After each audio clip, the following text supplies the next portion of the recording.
Iron Maiden singers Bruce Dickinson and Paul Di'Anno meet for the first time. I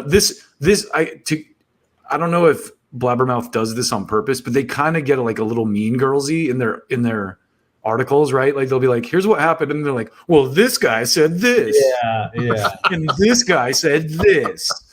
It's like almost like they're trying to start a fight, but so you'll see what I mean. Iron Maiden's Bruce Dickinson met the singer he replaced in the band, Paul Di'Anno, for the first time earlier tonight, Saturday, July 13th, in Croatia. Bruce, who is promoting his new solo album, The Mandrake Project, performed his solo band on Saturday night at Hala Zagreb, in Zagreb, where Di'Anno has been receiving treatment after undergoing major knee surgery nearly 2 years ago.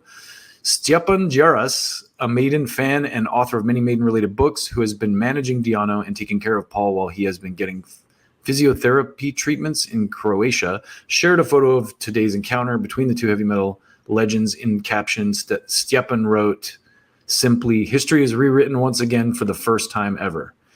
In his book, 666 Days with the Beast, Stjepan described all the key moments of Paul's recovery in a new life, including Di'Anno's 2022 meeting in Croatia with Steve Harris. A special limited edition of this book can be ordered.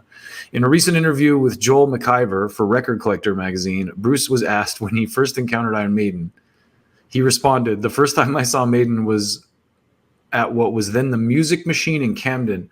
Samson, Bruce's band, then were headlining because our management had bankrolled the gig and said, 'We want the top slot,' although we didn't really deserve it. That became obvious when Maiden came on because the whole place was rammed.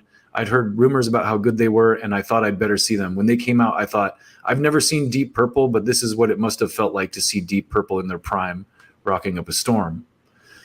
Asked what he thought of Maiden's then frontman Di'Anno as a singer, Bruce said he was okay, but he didn't have a lot of flex to his voice. "I thought his voice had come as far as it was going to get. I saw what the rest of the band were capable of, and straight away I remember thinking, good God, I'd love to front that band. And as soon as they finished playing, everybody in the venue left, and we were headlining to about 3 people." Di'Anno recorded 2 classic albums with Iron Maiden before being replaced by Dickinson. He went on to front a number of other bands, including Killers and Battlezone, and released several solo records. Here's the part I was talking about. In 2005, Di'Anno was asked by Classic Rock Revisited editor Jeb Wright about his previous comment that Bruce is a better singer for Maiden than he was. He said, maybe I didn't catch this, actually. "Yeah, I did admit Bruce is a better singer for Maiden than me. I still do think that, but only related to the Maiden albums that were made after my first 2 initial Maiden classic albums. My feeling is that I could never have stamped my mark properly on the Maiden albums that came after Iron Maiden and Killers, because Bruce's voice is much better suited to that material than my voice could ever be. However, that aside, I'm not actually comparing our voices against each other either, as I feel as much as I could not sing Bruce's period of Maiden songs, Bruce definitely does not have and never did have the voice to replace me on the first 2 classic albums either. My voice is and always will be mega aggressive, and that is what helped make those first 2 classic albums what they are. On the other hand, Bruce's high-pitched and sometimes operatic voice is what helped give the later albums their different character.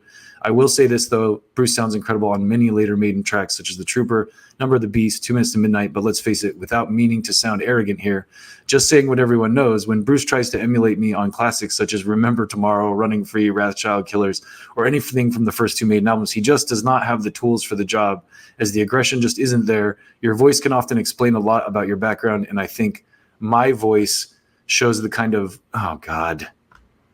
rough, lower-class background I came from. Bruce's voice kind of gives an impression of a public schoolboy background. In a 2022 interview with Sakis Fragos, of Greece's Hard Rock magazine, Di'Anno addressed the circumstances that led to his departure from Maiden and whether it's true that it has something to do with his vocal performance. He said, "My record stands for itself. I've played more shows than Iron Maiden have ever played. They play a lot of concert, but I played a hell of a lot more than they ever had. So it was nothing to do with my voice. It was nothing to do with that. I was just upset about certain things, which were private things in the band. And the way I dealt with them maybe was not right, but I dealt with them, and that's the end of it. And that's as much as I'm going to say."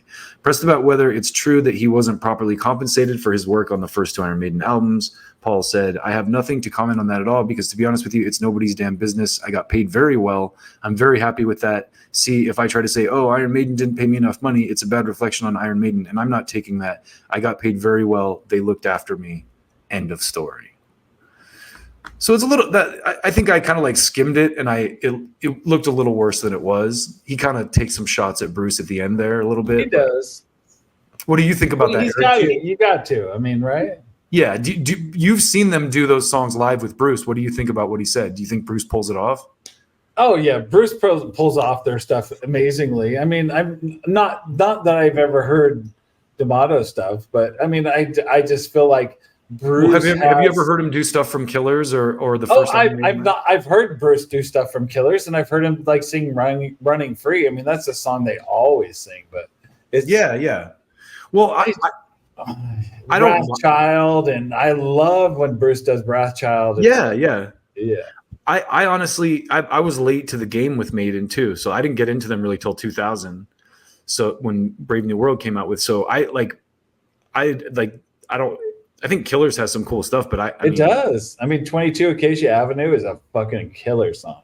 Yeah, both those albums have some good stuff on them, but I don't think that they're like. Do you think Killers or the self-titled are as good as any of the Bruce stuff? Like, it's not Number of the Beast. No. I mean, to me, Number of the Beast is like Number of the Beast and Peace of Mind and Power Slave. Seventh Son. Yeah. I mean, that stuff just blows. That.